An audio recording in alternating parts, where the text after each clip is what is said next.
Hi Taurus! Welcome po sa ating channel at ito ay inyong daily Gabay Tarot reading for January 13, 2025. Please be reminded, kung naka-resonate kayo, comment down. Kung hindi kayo naka-resonate, ibigay niyo po sa iba kasi general reading po ito. This is for you, Taurus, ngayon January 13, 2025.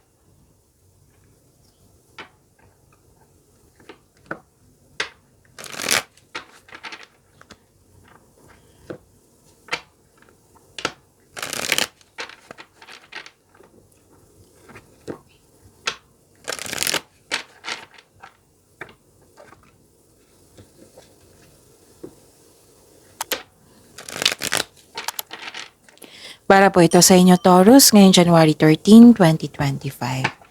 Maraming salamat po sa inyong patuloy na suporta at maraming salamat din po sa mga hindi nag-skip ng ads. Gamitin ang reading na ito bilang gabay lamang sa mga hindi pa nag-subscribe. Subscribe na po kayo at click bell notification para malaman nyo na may bago tayong video. Para sa mga gustong magpa-reading po, may lumabas dyan sa screen nyo ngayon. Panoorin nyo po at sundin ang instruction. Calling the attention sa mga suki ko dito na Taurus, open na po inyong monthly Gabay Tarot reading for January 2025. May 6 months from now reading tayo at love life reading po. So message me Taurus for schedule. Maraming salamat po. Spirits Guide, mga ganap po para kay Taurus ngayong January 13, 2025. I need 3 cards po.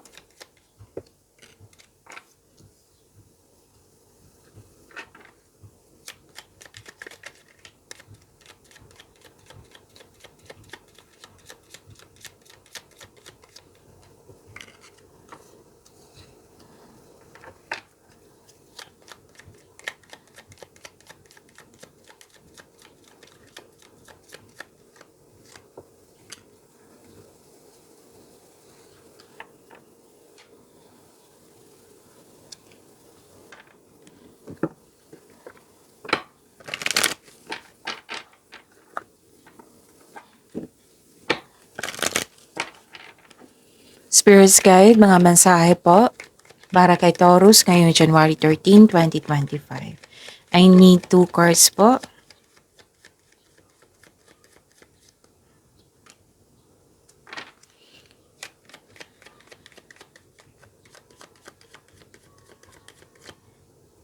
Okay, Taurus.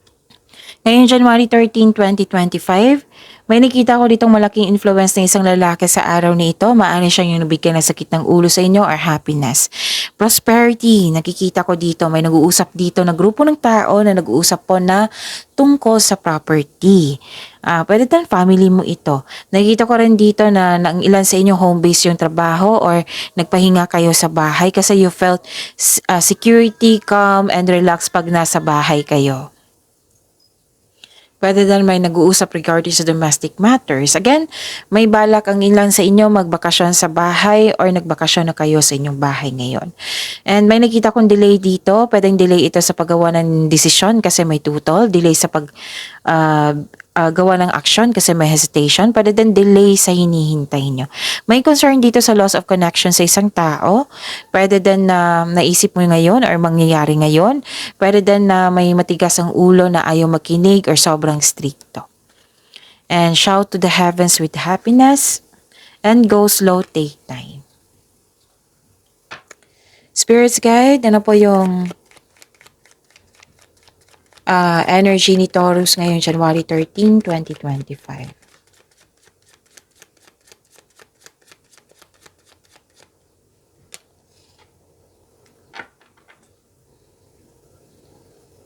The clarification of this card po. Para sa mga may oras dyan, kung gusto nyo po, panoorin nyo po yung 2025 tarot reading nyo po.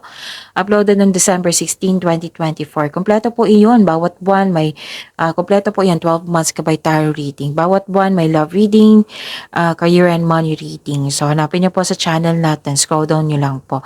May 3 video din kayo tungkol sa inyong January 2025. So, again, visit our channel. Scroll down nyo lang po hanggang sa makita nyo po. Panoorin nyo po kung gusto nyo po. Kung may narinig kayo or may nakikita kayong repeating message, meaning to say, pinupush ng cards nyo yan kasi ang ilan sa inyo hindi pa binigyan ng atensyon. Na kung maaari din po, bigyan nyo po ng solusyon at aksyon. Remember, Taurus, at the end of the day, alam mo na ikaw lang taong may kakayahan at responsable na gumawa ng sarili mong katotohanan at kinabukasan. So ano yung energy ni Taurus ngayon?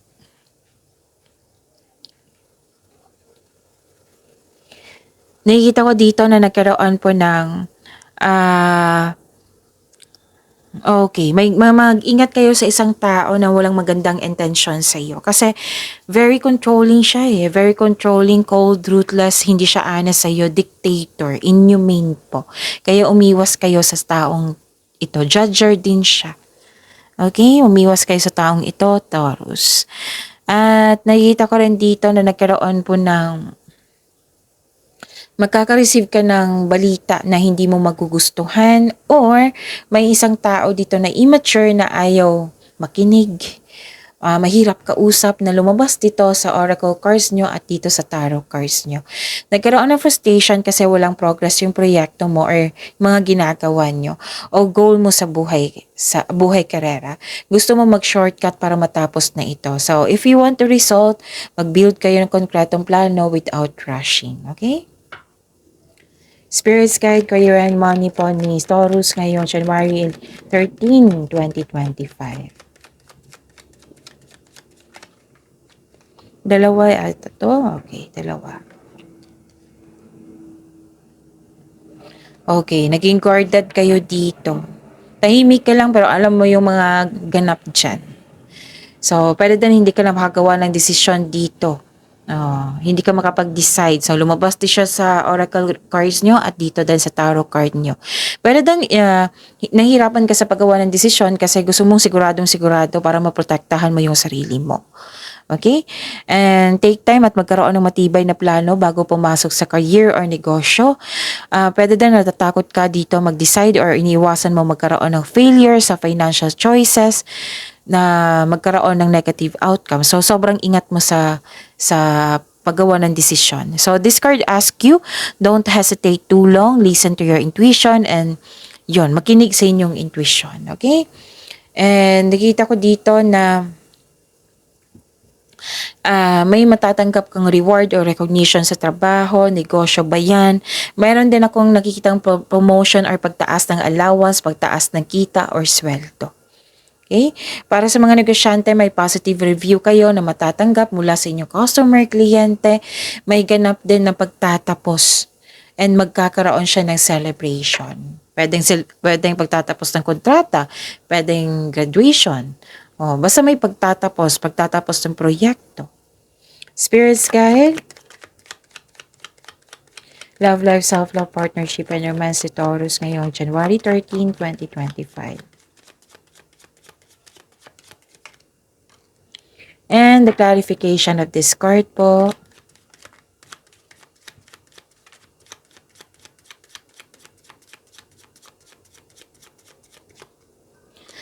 Maraming salamat po sa patuloy na tiwala at suporta sa ating channel.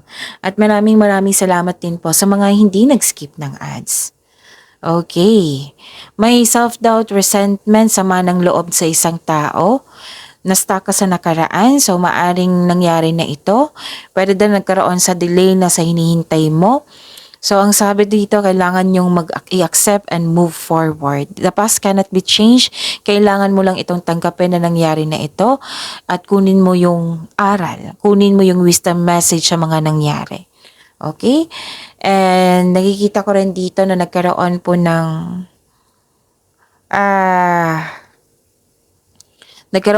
pag-aalaga. You have a wonderful romance. Loving, maalaga at compassionate ka. Lalo na sa inyong relasyon, sa inyong partner. Magkakaroon ng balance sa inyong emotion. May dito, pwedeng connection ito sa isang tao. Basta nagbigay ka ng panahon sa isang mother figure, pwedeng sa mga bata, or sa family. Yan yung nakikita ko, pag-aalaga. Na may moment dito na binigyan mo ng panahon. Okay?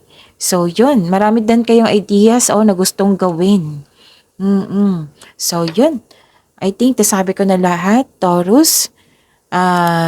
Pagyamanin niyo po yung blessings sa binigay sa inyo, Taurus. See you tomorrow. Please like, subscribe, and click bell button for notification para updated po kayo sa daily tarot reading natin.